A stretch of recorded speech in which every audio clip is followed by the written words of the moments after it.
Okay, folks, in this video, I'm going to just show you a really quick trick on how to tame some of the brightness in the Universal Audio Dream 65. And that's by simply going to the lead mode. What this is going to do is it's going to remove the bright cap as if you went into your deluxe reverb and snip, took off the bright capacitor off of the vibrato channel. It would also kind of, sort of simulate switching over to the normal channel, of course, but you still get reverb and tremolo in this guy. So it's kind of like that.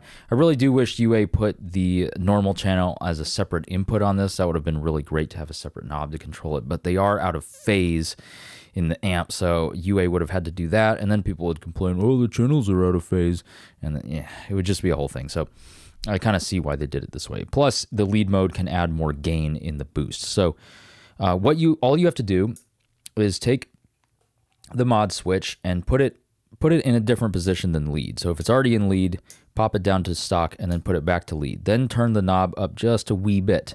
And then what that will do is it'll take away some of that harshness in the top end, and it will darken the pedal, and it will make it sound less fizzy and less trebly. And this might be just the ticket if you're playing with something bright like a Jazzmaster, Strat, or Telecaster, something Fender, you know, it'll really smooth out the pedal and help it to sit really well with drives. I find that this will really help if you're using the Oxford cab, or you're using the EV cab, or you're using the Creamback cab, or especially the JBL cab. It will help it to be less fizzy. Okay, let's say you're playing on a Strat. I have a Fender Player Strat here from 2018. Pretty zingy. Let's flick over to the Oxford cab, and I'll show you kind of one of the problems with the Dream, or it's not really a problem with the Dream, it's a problem with the old Deluxes, which is that the vibrato channel had a bright cap, which makes them quite bright.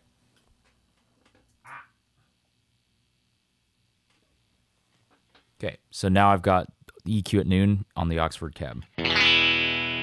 Oh, too bright. Now a couple of solutions. I can grab the tone knob of my guitar. That's a lot better, but we can also fix it on the pedal. Two ways. One, use the treble knob.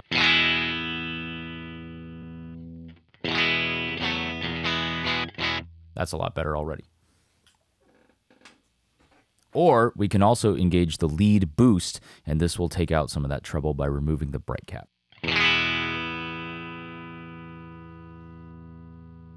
You hear how that treble softens? Can knock a little bit more of it off.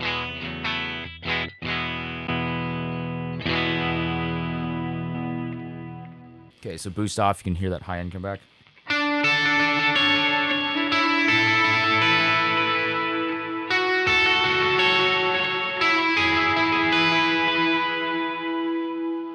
Engage the lead boost.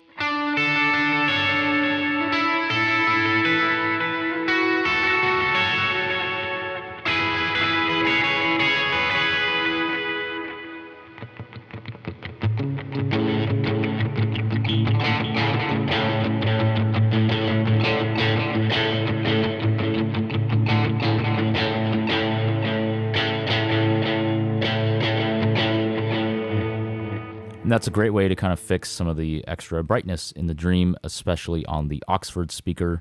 I think the Greenback needs as much brightness as it can get. But this might also be useful in the EV speaker. Let me show that real quick.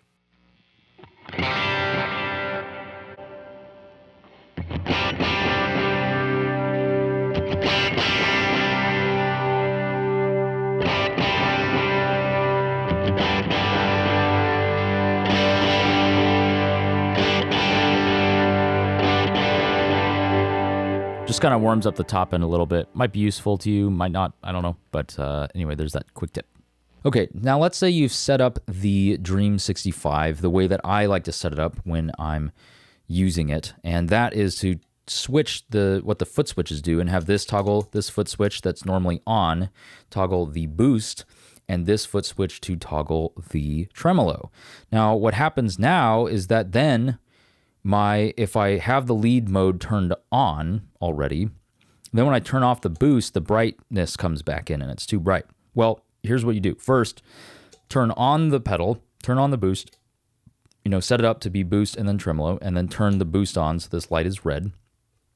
Then grab this mod knob mod switch, set it to stock or DTEX, and then go back up to lead. Now turn the boost off and it will stay dark. This is a really great tip for you. It's helped me a lot to dial in the stock Oxford cab or the EV sometimes. I've found that I tend to just pull the treble knob back a little bit and it actually tends to work out pretty well. I also use these Sony MDR 7506s, which tend to be a little bit on the sizzly bright side. So I tend to dial stuff in a little bit because these headphones are so bright. I'll be like, oh, that's kind of fizzy. And then I actually take out too much brightness sometimes with this. Now I have the Dream set up where the boost is controlled by the foot switch. So if you set up your Dream this way, you might be wondering, how do I get that bright cap hack to reduce the top end if I can't have the lead mode on when the boost is off? Because if I toggle lead mode right now, right, nothing is happening. It's the same sound. But what you have to do is turn on the boost first. You hear how the mids come in? And then afterwards, now the bright cap is out, you hear how it's darker. So let's add some drive into it.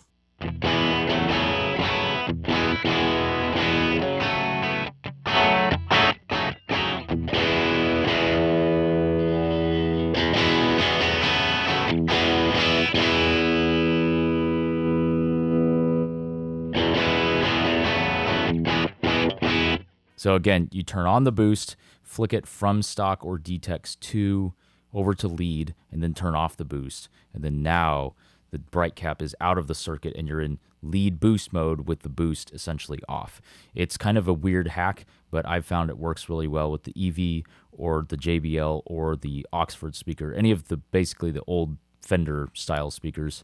So let me know in the comments what you think of the sound samples and if you thought it sounded better using the stock mode or using the lead mode, and which you preferred. Let me know if you want to see what else you want to see from the UA Dream.